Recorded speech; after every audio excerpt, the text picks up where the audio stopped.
That's gonna make me puke later. We're upside down, everybody!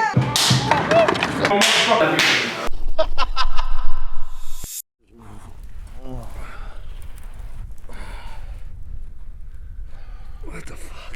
What the hell happened last night? I don't know. Where the fuck are we? I don't know. Let's get the fuck out of here. How? Fuck, motorcycle. Well, let's fucking go. Let's do it.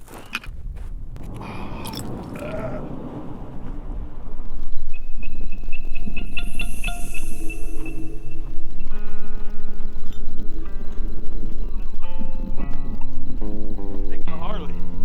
Yeah, this old baby. All right. Look at this thing. Sweet.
Well, fall guy.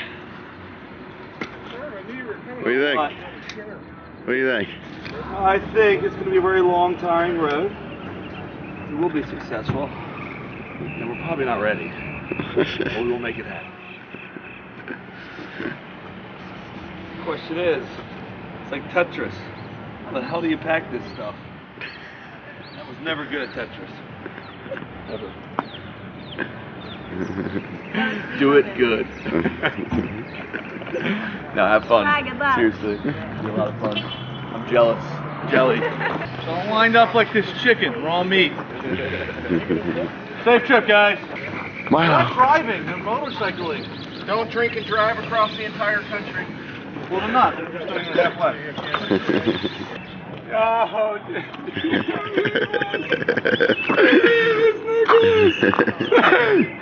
seriously though, man. Safe trip. No breakdowns. Great interviews. All that stuff. See you in 3 weeks. Yeah. Just have a good time and be safe. Record everything for us. Absolutely. Just don't do what I would do. That's the exact. What's that? Pray to God? Don't worry about that. I won't do that. Are you leaving today? Yeah, we're leaving today. You got anything? Any last words for us? Be safe. Pick up a lot of chicks on the way. A lot of beer, a lot of women, a lot of driving.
beer breath. Saddle ass is definitely right. Yep. once you pack all the gear on the bike, then you realize how much room your ass cheeks have. Not much. And there's not much room. You have a 1-inch wiggle room left or right or forward or backwards. And it's why you pack it so tight so it doesn't move. But when you're on your bike, you're spending your whole time just trying to scoot it back a little bit further, just so you have a little bit more room. Exactly. What saved my day, and it's funny, you did it right off the bat. I didn't do it till the end. But we had this thing called saddle ass, I guess part of the trip. So this saves saddle ass right here. Somewhat. This is what my crotch looks like. It looks like triaceron shape. Yeah, my crotch looks fucking square. Like my lifestyle. I live in a square box, so my saddle ass is square.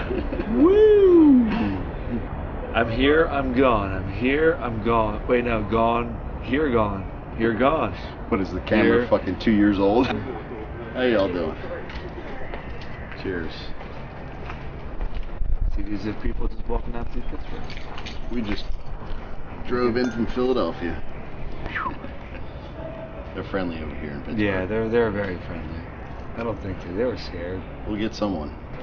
How's it going tonight? You want to get involved in our motorcycle diaries? No. You want to say hello to the camera real quick? No? You're all dressed up. No? Okay. We'll see if we're enticing enough. How y'all doing tonight? How's it going? We just drove our motorcycles from Philadelphia. Solid. We're doing a documentary right now. Why don't you join in? You want to say hi? No? Nah, Nobody wants to say hi yet. We will find somebody that will talk to us. That is our pledge. We're talking. How you guys doing? Good. We're filming a documentary. What are you guys doing tonight? You could say just hi. If you want to just say hi to the people in Philly, that would be cool. Oh, you got to do it in front of the camera. Next time you pass by. See, this is exactly why the Pittsburgh Penguins fans are fucking chumps. Chumps. If it was Philly, they'd be like, hey, give me the fucking camera. I gotta go fucking ape shit. Fucking shit. Maybe if we bribe people with sips of whiskey. Maybe. Ooh. That's it. It's not exactly beer breath, but it's something breath. How's it going? Good, how are you? Good. We just rode in from Philadelphia. Oh, yeah? Yeah, we're on our way out to LA. We're doing like a whole documentary of the hardships of the ride and the hardships it takes to become a brewer. Okay. You want to say hi to the people in Philly? Yeah, sure. Yeah, come join us for a few moments. Get something off your chest. If you Yeah, can. okay. Say something for 30 seconds. Grab a 40 seat. All seconds. right. So what are your names? Fall Guy. Fall Guy. And you are? Topher. Topher. Yes. Okay, that's It's right, like Topher. Christopher. I thought you meant you were eating your tofu, like you didn't drink whiskey because you're like a tofu. I'm like, I mean, I like think that tofu, was but like I also a like whiskey. slang that was like, I don't drink. That was a horrible Oh, attempt. wow. Yeah, I thought like you didn't drink. I was like, oh, I felt Like, bad. I'm just going to wave it off like, yeah. tofu, man. Okay, yeah, tofu. I'm Beer Nick. Beer Nick. Yep. Wait, so Fall Guy. Fall Guy, And Beer Nick, Beer Beer Nick. Nick. Topher. And tofu. Yeah, it's like Christopher. It's just the other half of Christopher. So I don't go by It's the Chris. ass end of Christopher. The ass end.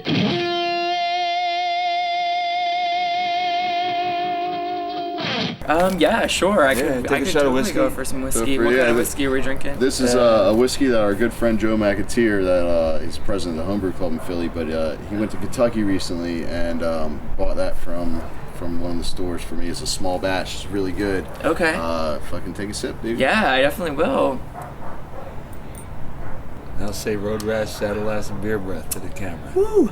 Wait, say that one more time. Road Rash, Saddle Ass, and Beer Breath. Road Wrath, Road Rash. Road Rash, Saddle ass. Saddle Ass, And beer breath. And Beer Breath. and Beer Breath, or in my case now, Bourbon breath. Breath. some Kentucky bourbons. It's true.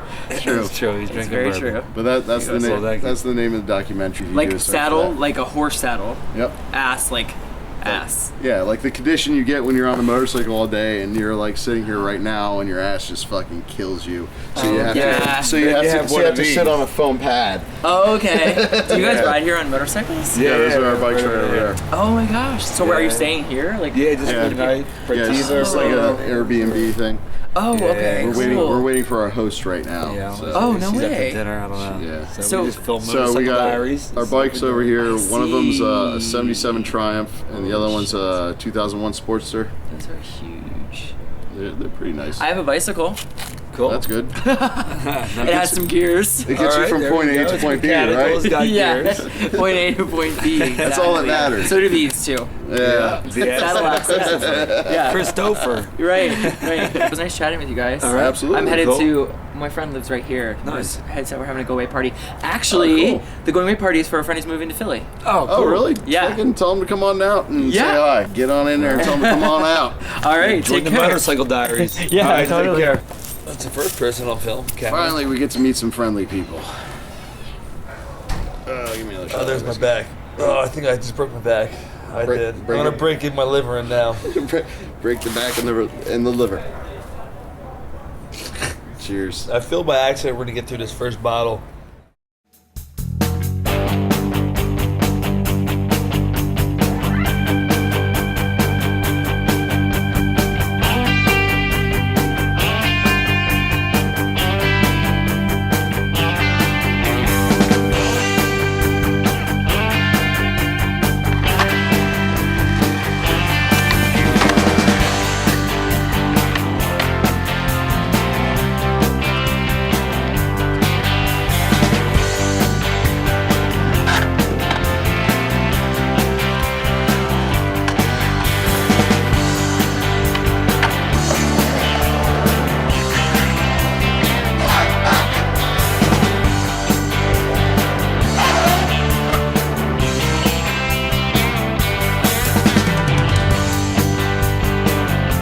Hawaiian welcomes, road rash, saddle ass, and beer bath.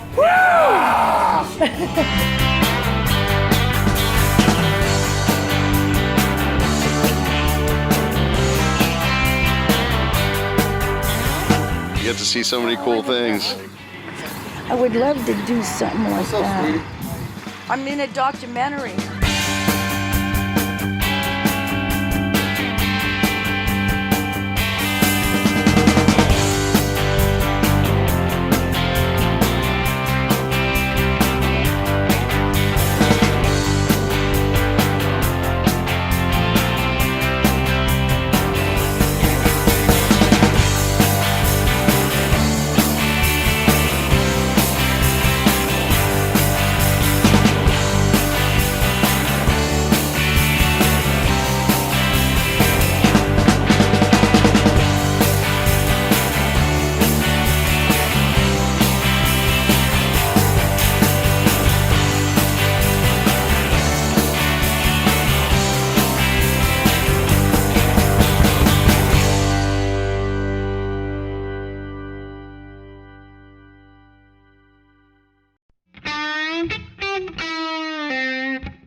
I don't have one of these long stories where, you know, when I was like 18, I, you know, dreamed about being a brewer. When I was in college and stuff, that I would have never thought I would have ended up at a brewery.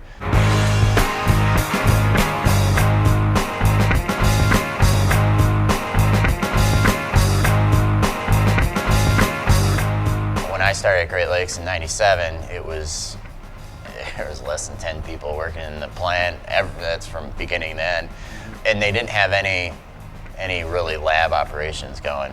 And nobody really had a science background, so that's sort of how I got my foot in the door. And then when I started working here, I really picked up on the passion for the industry.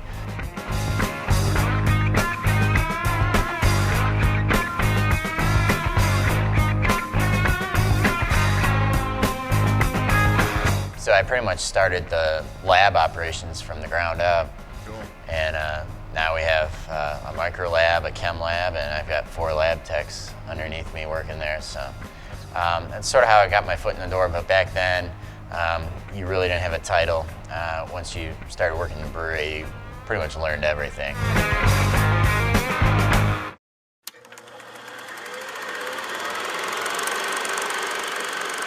There's a lot of history here. Cleveland, 100 plus years ago, used to have a ton of breweries here in town, and this building that we're in was a brewery 110 years ago or so, turn of the century. And Prohibition pretty much put it out of business. But in our basement, there's some rooms in our basement that have foot-thick cork on the walls. It used to be the old beer cellar. Wow. So we did some excavation down there, reworking our drain lines, and we came across all these bottles that were just buried there from 100 years ago. Wow. Beer bottles. So. Are they full? No, they were not full of dirt, but Schlatter Brewing Company is what it used to be. So some really neat stuff, and there's a lot of history of old Cleveland breweries out there that sort of lost, but we're trying to bring it back. There was a point in time there where there were no breweries in Cleveland. We were the first one to open up back in the 80s after a little dry period. So yeah, it's a lot of it's coming back. I think the past 2 years or so, we just hit the amount of breweries that were around before Prohibition. Yeah. So it's definitely coming back in America. But there's definitely a huge resurgence here in the city of Cleveland. I think the craft industry, there's a up and down period, and there was a down period not too long ago, but it's definitely an up period now. Yeah. Within this neighborhood, there's 2 or 3 breweries either just opened or going to be opening soon. Yeah. So it seems like every week I hear of a new brewery in this area. So there's a lot going on. Yeah. It's an exciting time.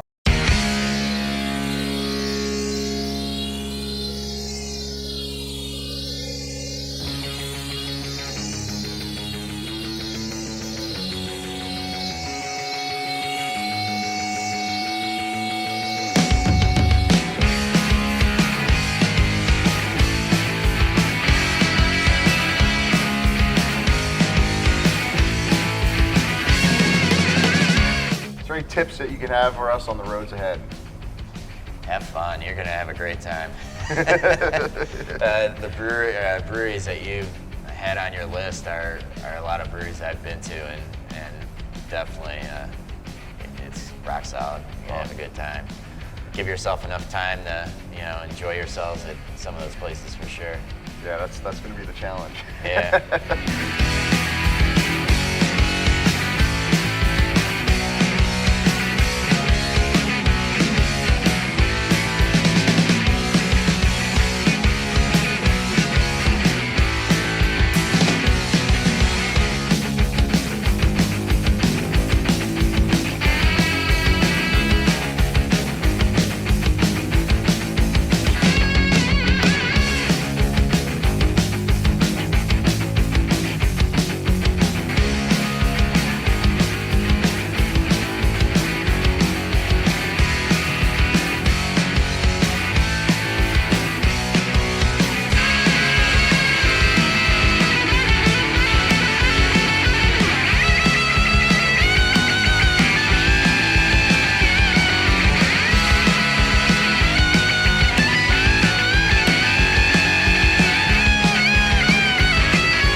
Stagecoach Inn in Marshall, Michigan welcomes Road Rash, Saddle Ass, and Beer Breath.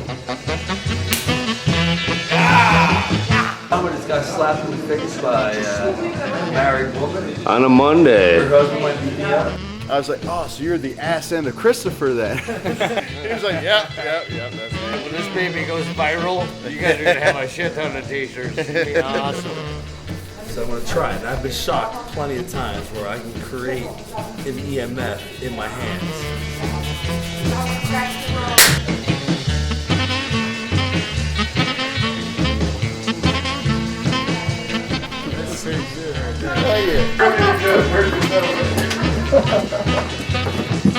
I think it's a videotape you guys going downtown. We need good audio. So we're in Marshall. This is fucking beautiful and amazing. Oh, you know what? I want a course banquet. I might have to have one of those. Got grenades Son here. of a bitch. The brewers come in and drink Guys PBR. want to win the lotto tonight on camera? Oh shit! No, you got that here. So here's the Road Rash, Saddle Ass, and Beer Breath. Here's you. Here's to me. Hope we never disagree. If we do, fuck you. Here's to Good me. saying. I like that. Oh yeah. Well, that's gonna make the walk a little bit harder. Anyway, so we're gambling. Oh, Philly, man. Rough town, man. Rough town. It's a fun town. The thing is Philly, everyone's an asshole. And everybody knows everyone's an asshole. Right. And they all live life perfectly happy, accepting that everybody around them is a complete asshole.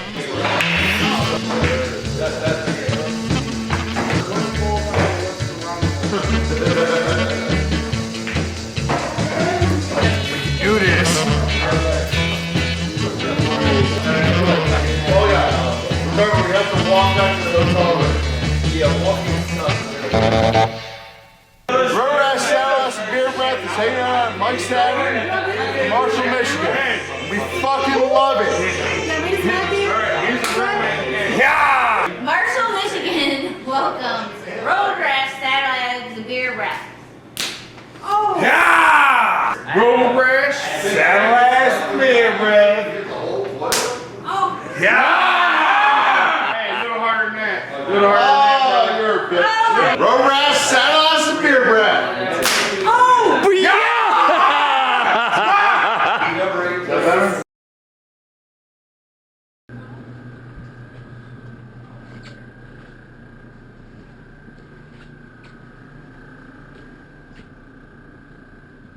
If there's anything we can help you with, holler, okay, hon? Yeah, I'm just checking out. We're stopping by. We're going cross country on the motorcycles, filming a documentary.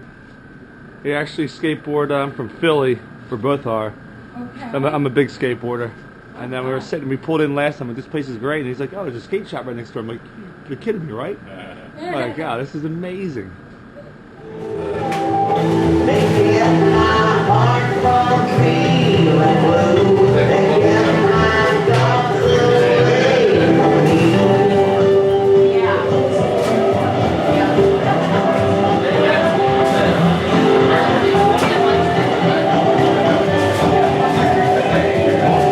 Horse Brewing Company.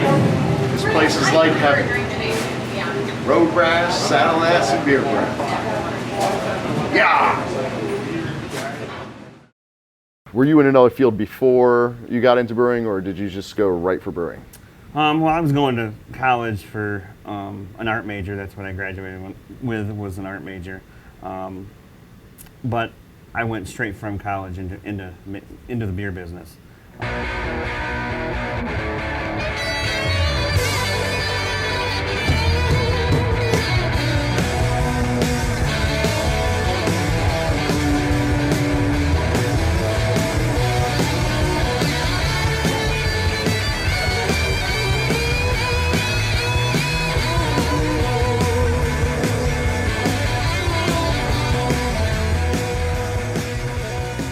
Started 15 years ago.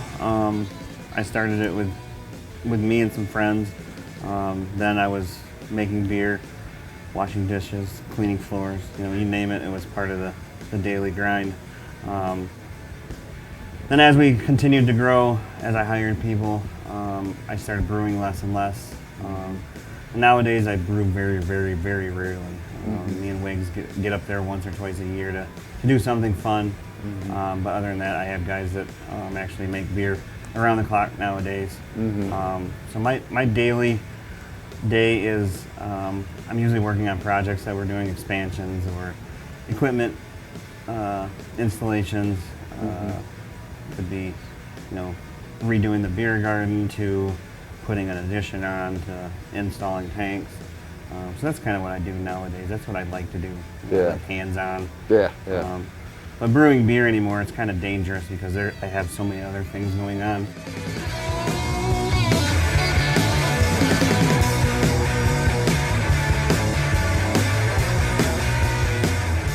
Beer to us is life, so we take it very seriously, but we also, we are here so much that we make our job our life almost. A lot of people do that, so we try to make it fun, but there's things that you have to take in a serious way. I think there's a lot of people out there that have this wild idea that, the beer industry is all, sampling beer all day and, it's doing so well, I'm going to make a bunch of money, but you have to have a passion for this life. If you don't, you're not going to make it. Because it's not a high-paying job. There's not tons of money at the end of the rainbow. You do things right, and there is money to be made, don't get me wrong. But yet, I would say, the first 7 years was the hardest. The first 2-3 years, there was lots of days that I was like, shit, man, am I going to make it? What am I going to do? Where am I going to find money to do that? And it always seemed to fix itself one way or another. But there was definitely days that I thought if I don't throw in the towel's going to make me throw it in. But we kept pushing forward, and I think the passion was the biggest thing. Yeah, I had absolutely. a drive to make it work, and that's what Yeah, it just reminds me of like the weekend that before we left. So I was taking my bike out on the highway, just kind of pushing it, testing it out, making sure everything was cool with it. We push it up to 80, and then suddenly I just hear a boom, boom, and I'm like, oh shit. Got back, it starts smoking. Found out that that weekend, it was a weekend, so my friend Vinny, who's does most of the work for me on my bike, because I'm not a mechanic by any means, he was racing a bike up in Maine, so he wasn't going to get back until Monday. Right. And we're leaving on Saturday, so I'm sitting on the couch. He comes in, my roommate comes in, Fall Guy comes in, and I'm sitting on the couch with a jug of moonshine and just chugging away. I'm like, just don't fucking talk to me. Not knowing if everything's gonna happen, but it all worked out. Right. Got it into the shop. Vinny worked his ass off for me, and we got it running. And now it's out there. It's out here in Michigan. Nice. I never thought it would be here. So. Yeah. And I think friends are a huge thing. When I started this place and started putting it together, I had tons of friends that came running. Whether it was trading for beer or just drinking beer or just helping. Throughout the years of building this, without most of those friends, it wouldn't be here. Exactly. Yeah. I found that a lot myself too. Yeah. So, do you ride motorcycles? I do. What type of motorcycle do you have? I have a 49 Panhead, and I have a 2008 Ultra Glide. Nice. That's some beautiful bikes there. Yeah. So, do you have any tips for us on our road ahead? Besides, the norm driving defensively, have your tools with you. I got a saddlebag full of them. Yeah, as long as you have tools, I think you'll be good to go.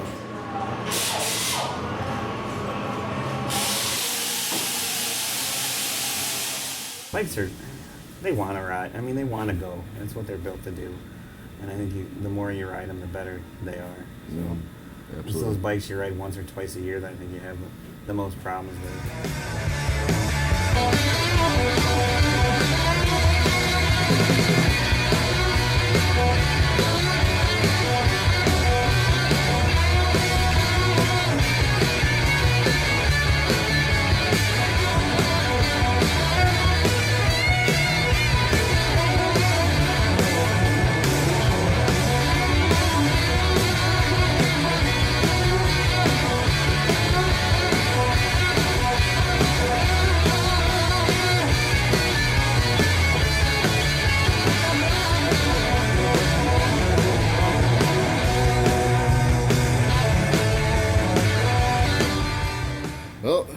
thank you very much. Yeah. This is a great experience. We had an awesome time as soon as we got here. Cool. So we got to the brew pub. We sat down. First, we walked in and we saw like the fish tank table, and we're like, "Holy shit, that is amazing!" So we sat down right there, kicked back, started having some beers, met some awesome people. Just thank you very much.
hard days and hard work that go into brewing.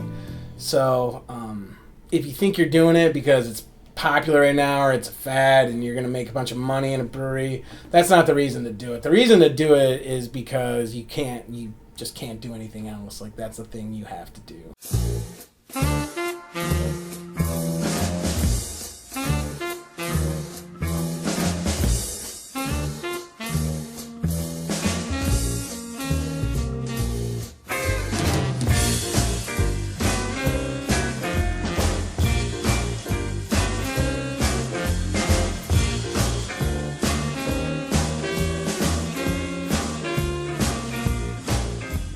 I've been working for Bell's for almost 15 years this year. 15 years in August. It's my only adult job. Oh, It's the really? only adult job I've ever had, yeah.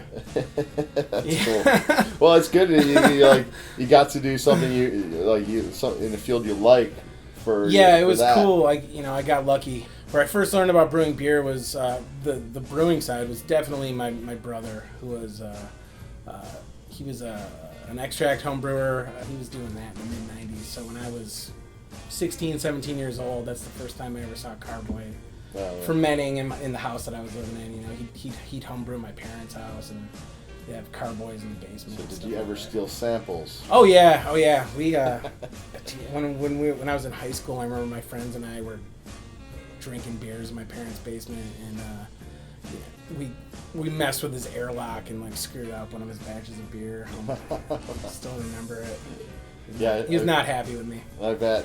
I remember I first found out about brewing from my dad when I was like 4 or 5. Sure. And he was brewing in the kitchen, and he had this little barrel set up of beer that he just made, and I would always sneak in there and steal a little bit. And that just kind of stuck along with me for the rest of my life. And that's when I got back into brewing, and that's when I was like, wow, why didn't I just do this right from school? I would say that, a lot of my appreciation for beer, my appreciation for brewing, a lot of it came from my older brother, for sure. He was into it. He got me a job in packaging, so I actually started as a washing Hoff Stevens kegs. We used to fill Hoff Stevens kegs. I was a keg washer, and figured out pretty quickly the brewing industry was pretty cool. You know, as a 22-year-old, I was looking for some direction in my life, and I found it.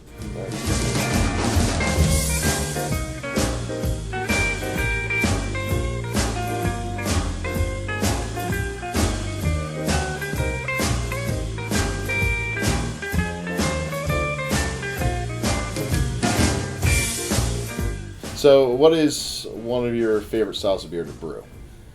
To brew? From a brewing standpoint, I like brewing a lot of different kinds of beers. It really depends, I guess. Is there a ton of distinction in brewing, in the actual process of brewing? I like brewing IPAs and hoppy beers because I love the way hops smell in the brew house. I like brewing stouts and porters because of the way the dark roasted malts smell in the brew house. It's a lot with the smells. Yeah, for sure, absolutely. You know, you certainly get inspiration from other brewers and the beers they're making, for sure. There's so many awesome beers out there these days. But then, you know, you always want to have your own spin on it as well.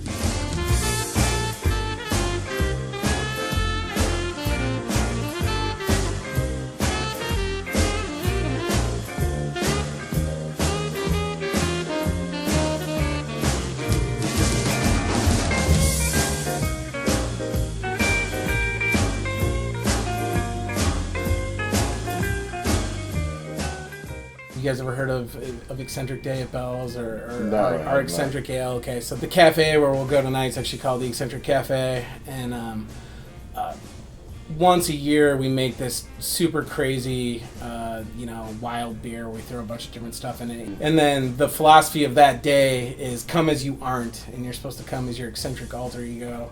So we pack. It's actually really fun. We pack the place full of freaks. So I would go in there in a suit, basically. Sure. Man, people come in all kinds of stuff. You wouldn't believe it. I am Penelope Peacock, and I am here to shake my tail feather. There you go. I'm a tree. Hi, I'm Tina Torpedo, Private Eye. Gathering facts, cracking the case. Usually I'm the oarsman, but today I've fallen overboard. So that's my alter ego, overboard oarsman. My alter ego is El Dragon. I am a Mexican wrestler, and sometimes my mask falls off. And sometimes it continues to fall off when I'm giving interviews. I am a space case lost in the universe. I am the ICU because I see you.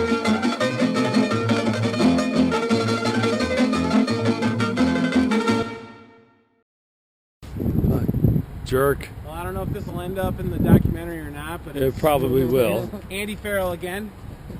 So, I'm a dumbass and I left my bike on through the whole interview. So, there it is. It's dead. It's dead right now. All right, for that you owe me that cigarette you got. It's pretty, but it's dead. Yeah, it's dead. Your bike's done. So we're gonna leave it here at the brewery to charge up, and then yeah, he's also got blood on him. So Andy from Bell's is pretty awesome. He's hooking us up with a little bit of juice so I can get the bike going again. I'll show the example to you here. As you can see, it's got a cable running from the inside to the bike. So we're gonna leave it here overnight and check back on it in the morning. We also attempted a jump start, or with a motorcycle you just push it and you pop the clutch and it usually starts up, but I have an electronic ignition so it doesn't really work, but we tried to get on film. We failed on that, but Fall Guy did get a massive injury to the hand and now has blood going everywhere. My saddle ass is ruined. Thanks, Nick. Yep, sometimes shit happens on the road.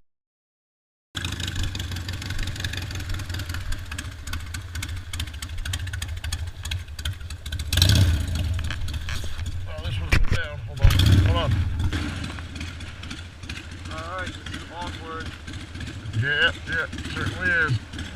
I'm not grabbing you, I'm grabbing the fucking sissy bar. I definitely don't want to be doing it. Oh, fuck. Oh, fuck you.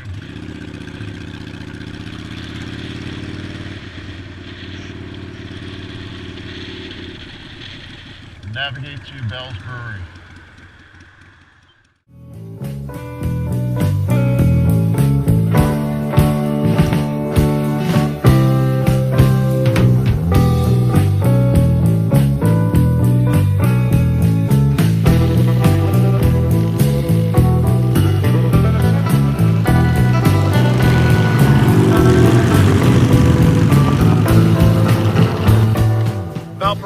Chicago, welcome Road Rash, Saddle Ass, and Beer Breath.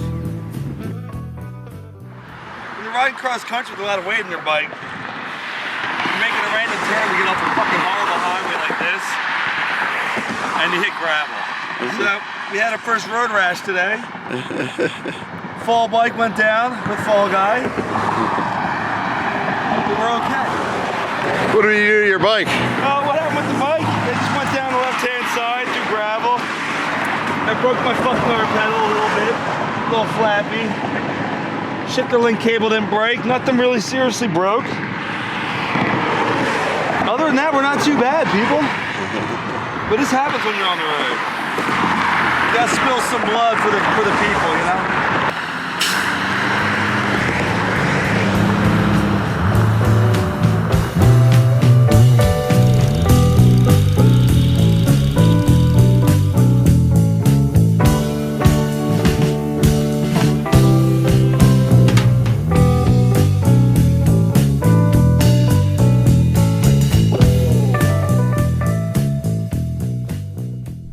So we've made it to Sterling, Illinois, about to go over a bridge, but we stopped to get gas, and I noticed down over here, if you look at my disc right here, I have a little rough spot right in the end. That means my brake pads are getting really low. I actually scraped a little bit of metal right there, so I can't use my back brakes for a little bit. I'm gonna have to find a part shop, and hopefully we can get some pads for this old ass motorcycle. So wish us luck.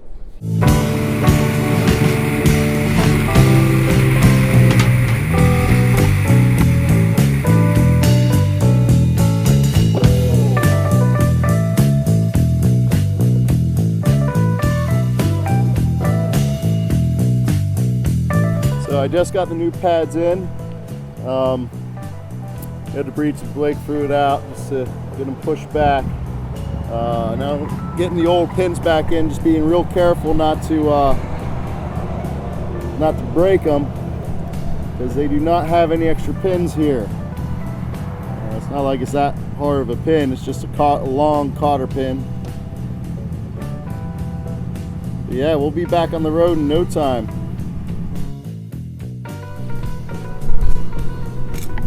Alright, boy, what are you doing? I now, after 12 hours of riding, mistaken the diesel for the super unleaded, and I realized that's not good to put diesel on a motor. So this gas station is very unhelpful. They have nothing to help us out with, so we're going to make a mess. That's not my fault. It's their fault. By accident. Totally by accident. I'm going to make a fucking mess, so I don't know what to tell you fucking people. There we go. That's how it's done in America. I'm going to make a mess. Little America. I feel like BP oil, just spilling oil, Megan not caring about the land, the sea, the air. I don't give a shit. The thing I care about is getting back on the road and putting the rubber side down, you know?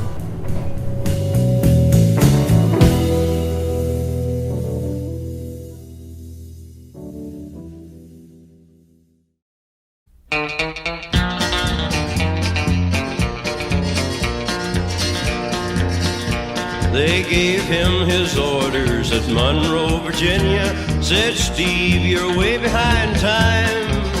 This is not 38, this is old 97. You must put her into Spencer on time. He turned around and said to his black greasy fireman, shovel on a little more coal. And when we cross that White Oak Mountain, watch old 97 roll. This is the best ride today so far, man. This makes me feel like the reason why I bought a motorcycle. I've never done it. I've ridden motorcycles, but I've never ridden motorcycles, you know? And then a telegram came to Washington Station. This is how it read. It said that brave engineer that has run on 97 is lying down in Danville dead. He was going down a grade, making 90 miles an hour, when a whistle broke into a scream. He was found in the wreck with his hand on the throttle, scalded to death by the steam.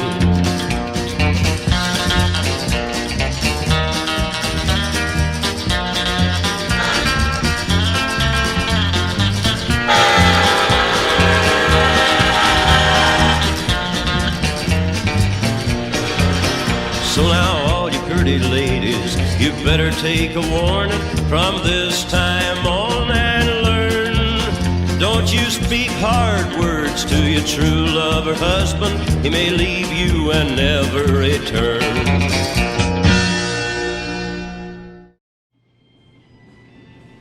Confluence Brewing Company welcomes Road Rash, Saddle Ass, and Beer Breath.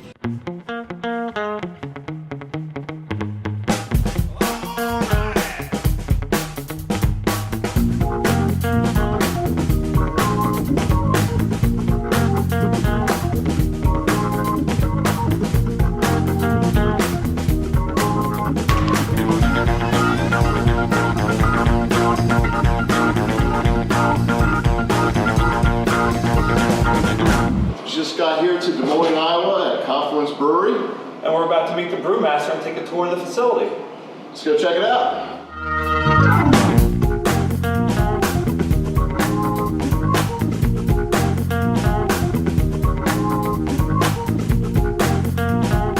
I got married to my wife. We went to college together. We studied physics together at St. John's, St. Ben's up in Minnesota. And on our honeymoon, we bought home brewing supplies, like a legitimate kit, you know? That's cool. And came home and made my first batch.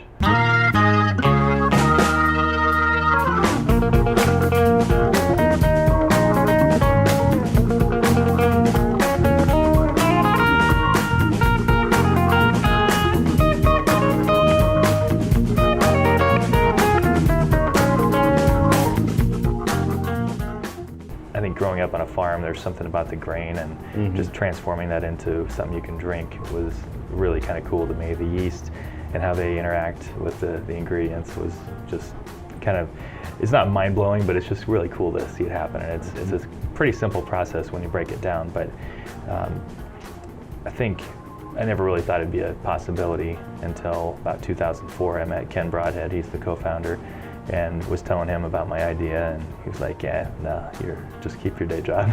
And then we both read Steve Hindy's book from Brooklyn Brewery and Sam Calagioni's books, and then he was like, you know, you might be onto something. We should talk about it some more. So we talked about it for like 7 years, and finally, you know, committed to doing it.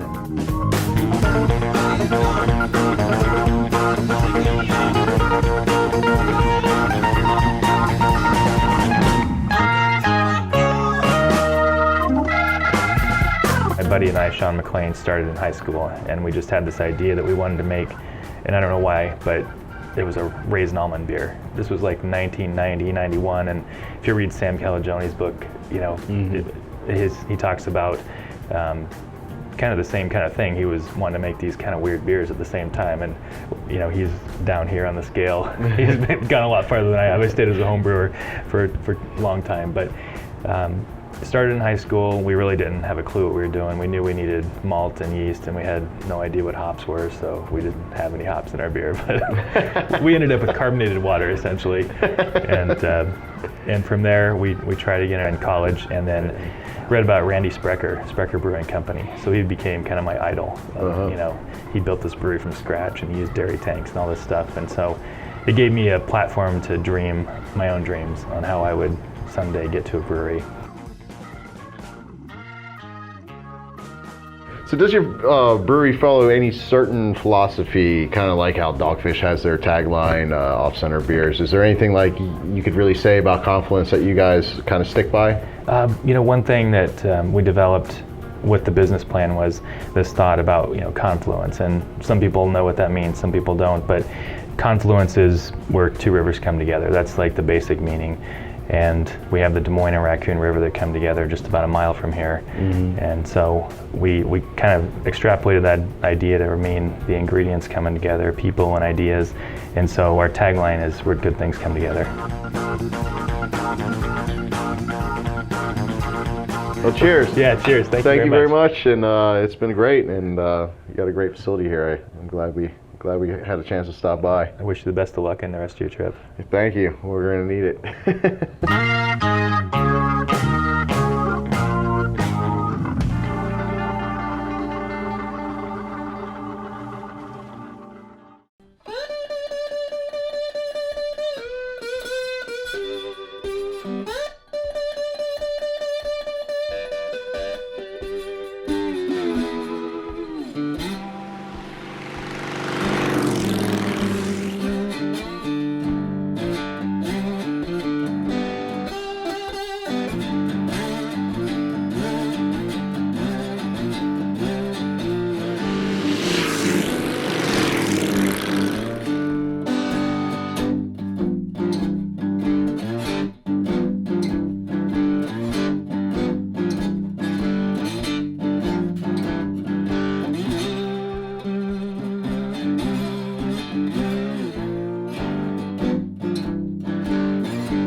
Thank you.